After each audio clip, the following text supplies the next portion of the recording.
Hi everyone, my self Vijay Kumar Pandit.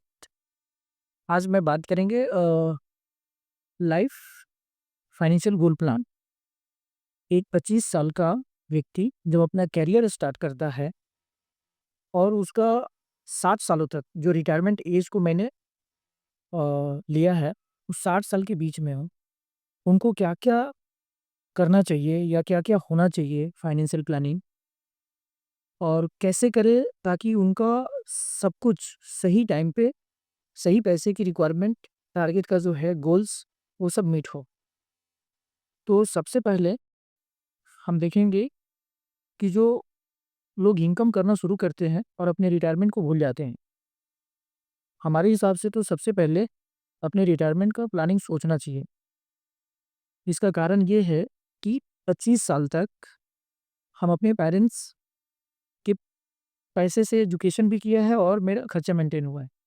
लेकिन जब मैं 60 साल के बाद रिटायरमेंट हो जाता हूँ और 20 साल तक जीवित भी रहता हूँ, तो वो मेरे 20 साल कौन खर्चा सँभालेगा? हम लोगों ने ये सोच लेता है कि मेरे बच्चे मेरा फ्यूचर को सेव करेगा। एक्चुअली तब बच्चे का भी एज काफ़ी 40-45 की हो जाती है और बच्चे का भी फैमिली हो जाता है। वो अपना ही खर्चा सँभाल नहीं पाते तो फिर हमारे रिटायरमेंट का क्या ख़्याल रखेंगे? तो मेरा रिटायरमेंट मेरे को खुद करना होगा। तो आज मैं इसी पे बात करूँगा। तो 25 साल का व्यक्ति अपना करियर स्टार्ट करता है, तो उसका फर्स्ट टारगेट होता है कि उसका शादी। 25 साल के बाद जब वो शादी का प्लानिंग करता है, प्लानिंग करते-करते 30 साल की एज में जाकर के उन्होंने शादी करता है। शादी होती है, शादी के टाइम पे हनीमून है, तो हनीमून में आज के डेट पे यदि मैं देखूँ, तो 4 लाख रुपए मिनिमम कॉस्ट लग जाता है कि ये 4 लाख रुपए मेरे को 5 साल बाद 6% इन्फ्लेशन के हिसाब से यदि मैं देखूँ, तो इसका वैल्यू बन जाता है 5,35,00,000 का। तो ये 5,35,00,000 को कैसे मैं सेव करूँ? इसका 2 तरीका है। या तो आज से आप एसआईपी स्टार्ट कर लो, 6,600 रुपए की 5 साल तक, या तो आज की डेट में लमसम आप 3,04,000 रुपया का लमसम कर लो और ये 5 साल तक छोड़ दो। इसकी रिटर्न यदि 12% भी आती है, 12% से भी यदि हम इसको देखते हैं, तो हमारा ये टारगेट मीट हो जाएगा 5,35,000 की। मैं आराम से अपना हनीमून कर सकता हूँ। जब उनकी शादी हो जाती है, 1-2 साल के बाद बच्चे हो जाते हैं, फिर उन्होंने दूसरा प्लान के बारे में सोचते हैं कि एक मेरे पास गाड़ी हो जाता। तो आज यदि 25 साल की एज में जी यदि मैं सोचता हूँ कि मेरे को 10 साल के बाद मेरे को एक गाड़ी चाहिए, तो आज गाड़ी की वैल्यू जो गाड़ी उन्होंने लेने की प्लानिंग कर रही है, उसकी सपोज़ 15 लाख वैल्यू है। 10 साल के बाद उस गाड़ी का प्राइस क्या होगा? 39 लाख। 6% के इन्फ्लेशन को मैं यदि ध्यान में रखते हैं तो। सॉरी 6% नहीं, 10% के हिसाब से मैं कैलकुलेट करके देखता हूँ, तो 39 लाख का वैल्यू आता है। 10% क्यों? क्योंकि महँगाई इतनी गाड़ी का पर्टिकुलर जितनी महँगाई बढ़ रही है, उसके हिसाब से मैंने 10% के इन्फ्लेशन को ध्यान में रख कर के मैं लिखता हूँ। तो मेरे को आज से 10,700 रुपए की एसआईपी करनी होगी और या मेरे को 7,25,000 की लमसम इन्वेस्टमेंट करनी होगी और इसमें मैं 14% का अप्रॉक्सिमेटली रिटर्न पकड़ता हूँ, तो ये मेरा टारगेट मीट हो जाएगा 10 सालों में। सिमिलर मैं तीसरा अब 25 साल का मैं तीसरा प्लानिंग मैं सोचूँ कि एक घर लेना है 15 साल के बाद।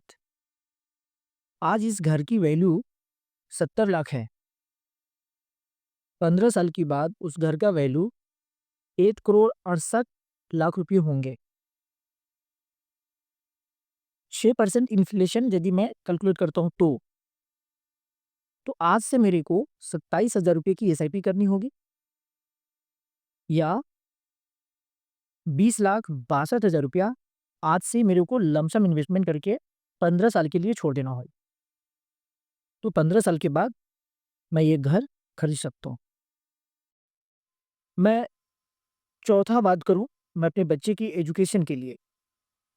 आज मैं 25 साल का हूँ, 30 साल में मेरी शादी हुई थी, 1-2 साल के बाद मेरे बच्चे हुए। तो बच्चे को वहाँ से 18 साल के बाद हायर एजुकेशन की रिक्वायरमेंट होगी।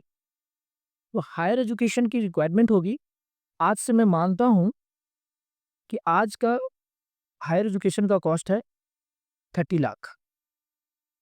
तो ये 18 साल बाद जब मेरे बच्चे 18 साल के होंगे, तब इसकी वैल्यू क्या होगी? इसमें मैं 10% इन्फ्लेशन को ऐड करता हूँ, तो इसकी वैल्यू होगी 3 करोड़ 25 लाख। तो मुझे क्या करना चाहिए? आज से ही 18,000 रुपये की एसआईपी करनी चाहिए, या तो 14 लाख रुपया आज ही मेरे को इन्वेस्टमेंट करके छोड़ देना पड़ेगा 25 सालों के लिए। ये मेरा टारगेट मीट कर जाएगी।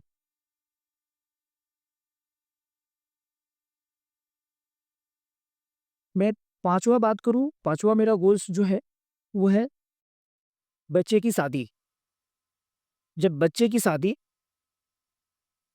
मैं उसको 25 साल जब उसकी मेरे बच्चे की एज 25 साल की होगी, तब मैं यदि शादी देने का प्लानिंग करूँ फ्रॉम टुडे, तो मेरे हाथ में 32 साल का समय बचता है।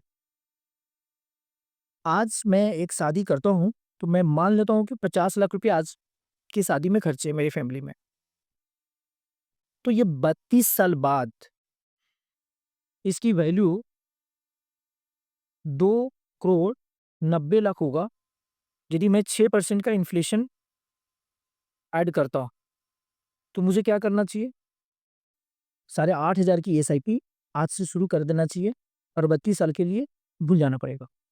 या 7,07,000 रुपया मेरे को आज से इन्वेस्टमेंट करके लमसम छोड़ देना होगा, और मेरी रिटर्न्स यदि इस पे 15% आती है, तो मेरे टारगेट आराम से मीट हो जाएँगे। जो सबसे इम्पोर्टेंट चीज़ है, रिटायरमेंट। मेरा वो जो 6 नंबर गोल्स होंगे, वो मेरा रिटायरमेंट है। रिटायरमेंट को भी आज से ही सोचना चाहिए, क्योंकि retirement is a big part for my life. मैं ऐसा क्यों बोल रहा हूँ? जब मैं 25 साल का था, तब मैंने करियर स्टार्ट किया। 25 साल तक मेरे पेरेंट्स ने मेरे खर्चे सँभाले। सारे खर्चे, एंटरटेनमेंट की खर्चा हो, पढ़ाई की खर्चा हो, कुछ भी एनीथिंग को मेरा पेरेंट्स ने सँभाला। लेकिन जब मैं 60 साल पे रिटायर हो जाऊँगा, तो 60 साल से मानते हैं और मैं 20 साल वहाँ पे जीवित रहता हूँ, तो मेरे 20 साल की खर्चा कौन सँभालेगा? तो मेरा फाइनेंशियल फ्रीडम होना चाहिए। तो मेरा फाइनेंशियल फ्रीडम के लिए आज से ही मेरे को सोचना पड़ेगा। तो मेरे पास 35 साल का समय है अपना रिटायरमेंट का प्लानिंग करने के लिए। चलते हैं, अपने देखते हैं कि क्या मेरा कॉस्ट खरा होगा आगे चल कर के। मैं 25 साल का हूँ, मैं 60 साल में रिटायरमेंट कंप्लीट करूँगा। मैं वहाँ से 20 साल और जीवित रहूँगा, 80 साल तक। आज मेरे को 50,000 रुपया मंथली खर्चा है, और 6% से मैं इन्फ्लेशन को ऐड करता हूँ, और मैं अपने जो मैं इन्वेस्टमेंट करूँगा, उस पे 15% की रिटर्न आती है।